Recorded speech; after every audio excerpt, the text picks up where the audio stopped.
I have a confession to make. But first, I want you to make a little confession to me.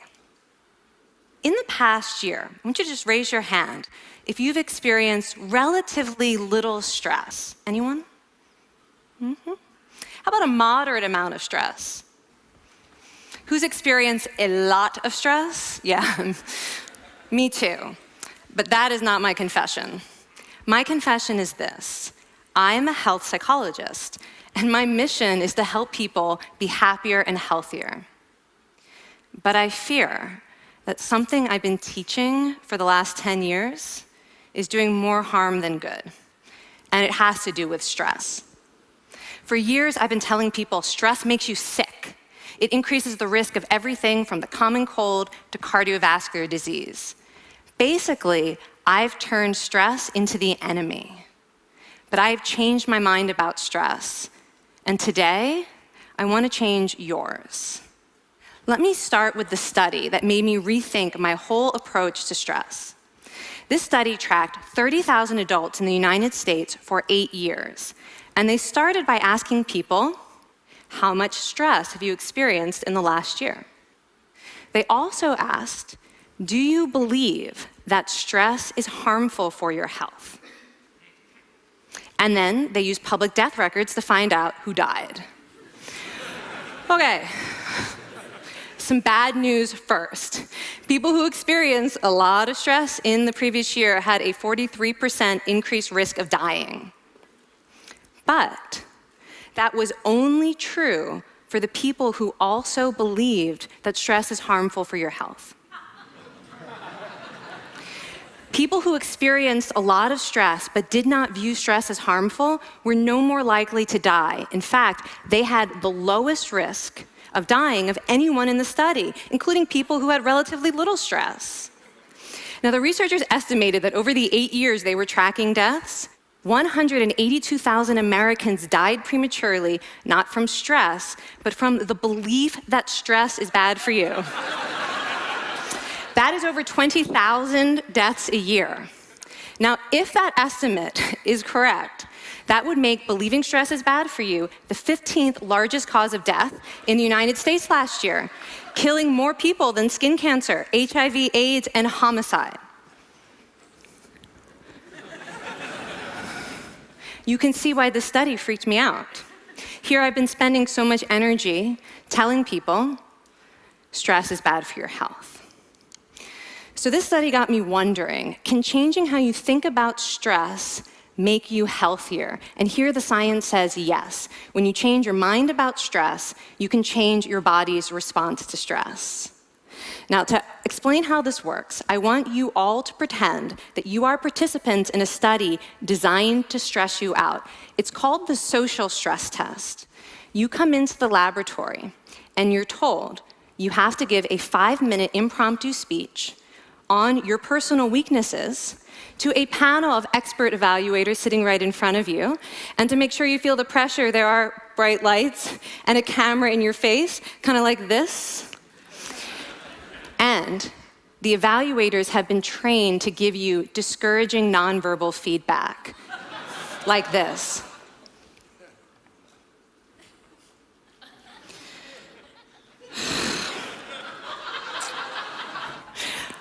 Now that you're sufficiently demoralized, time for part 2, a math test. And unbeknownst to you, the experimenter has been trained to harass you during it.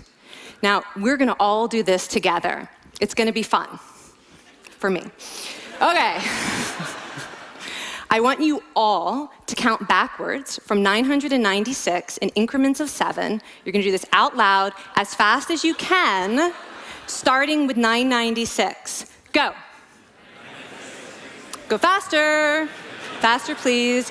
You're going too slow. Stop, stop, stop, stop. That guy made a mistake. We're gonna have to start all over again. You're not very good at this, are you? Okay, so you get the idea. Now, if you were actually in this study, you'd probably be a little stressed out. Your heart might be pounding, you might be breathing faster, maybe breaking out into a sweat. And normally we interpret these physical changes as anxiety or signs that we aren't coping very well with the pressure. But what if you viewed them instead as signs that your body was energized, was preparing you to meet this challenge? Now, that is exactly what participants were told in a study conducted at Harvard University. Before they went through the social stress test, they were taught to rethink their stress response as helpful. That pounding heart is preparing you for action. If you're breathing faster, it's no problem. It's getting more oxygen to your brain. And participants who learned to view the stress response as helpful for their performance, well, they were less stressed out, less anxious, more confident. But the most fascinating finding to me was how their physical stress response changed.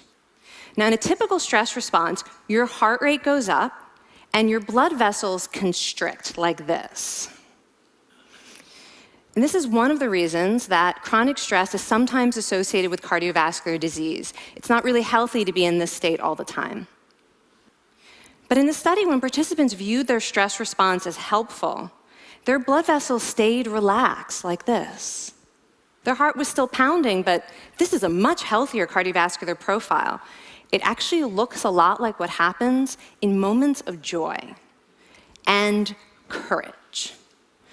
Over a lifetime of stressful experiences, this one biological change could be the difference between a stress-induced heart attack at age 50 and living well into your 90s.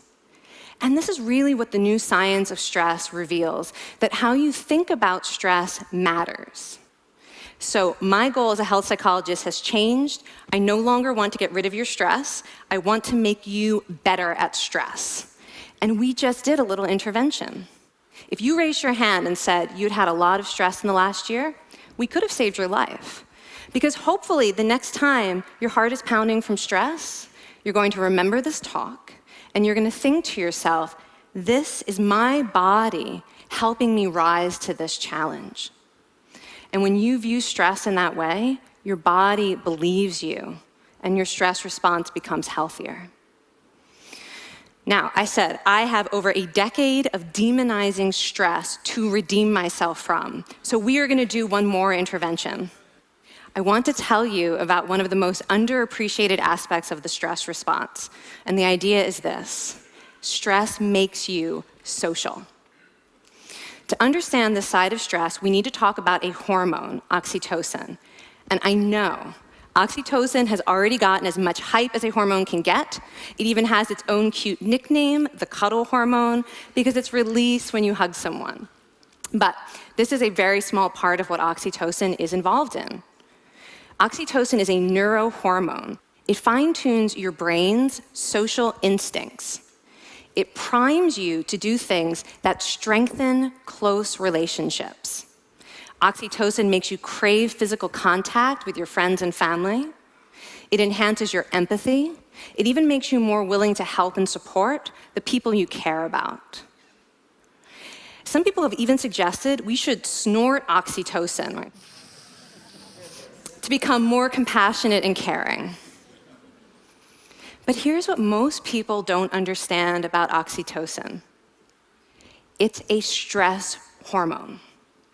Your pituitary gland pumps this stuff out as part of the stress response. It's as much a part of your stress response as the adrenaline that makes your heart pound. And when oxytocin is released in the stress response, it is motivating you to seek support. Your biological stress response is nudging you to tell someone how you feel instead of bottling it up.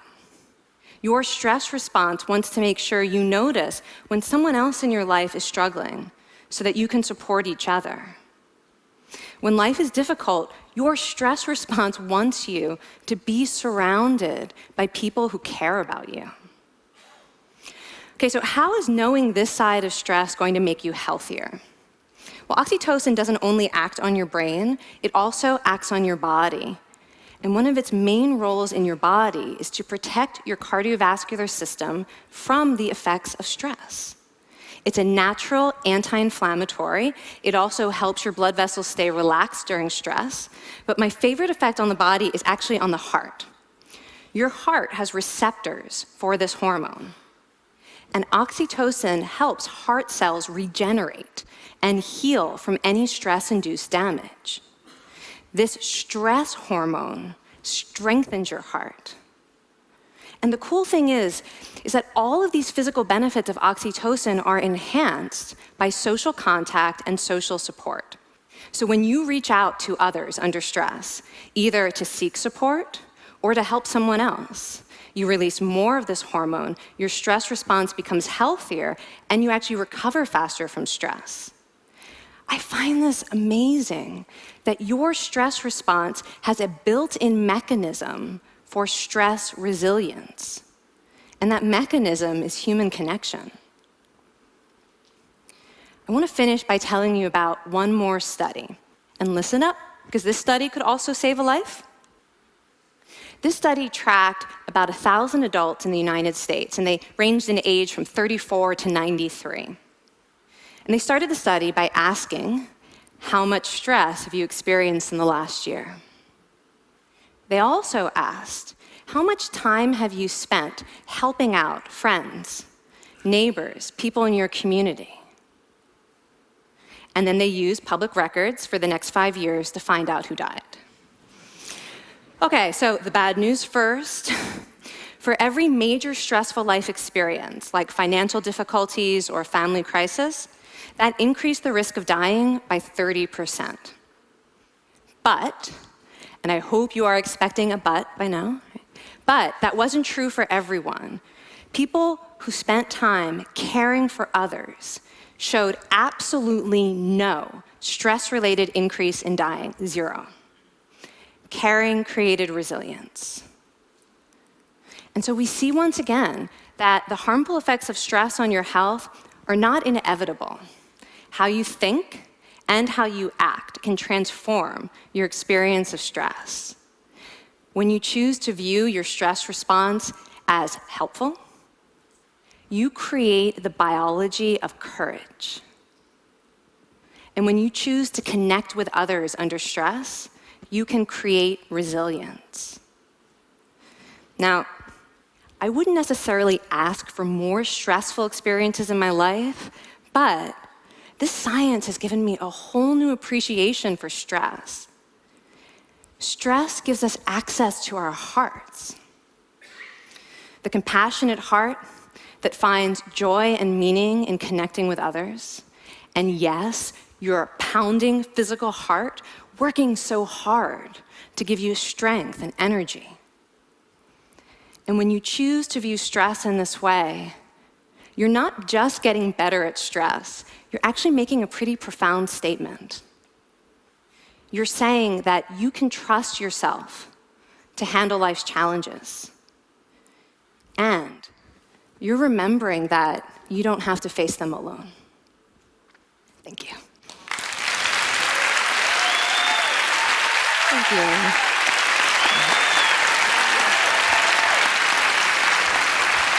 I mean, this is kind of amazing what you're telling us. It seems amazing to me that a belief about stress can make so much difference to someone's life expectancy. How would that extend to advice? Like if someone's making a lifestyle choice between, say, a stressful job and a non-stressful job, does it matter that which way they go, that it's equally wise to go for the stressful job so long as you believe that you can handle it in some sense? Yeah, and one thing we know for certain is that chasing meaning is better for your health than trying to avoid discomfort. And so I would say that's really the best way to make decisions, is go after what it is that creates meaning in your life and then trust yourself to handle the stress that follows. Thank you so much, Kelly. Thank you. It's really cool.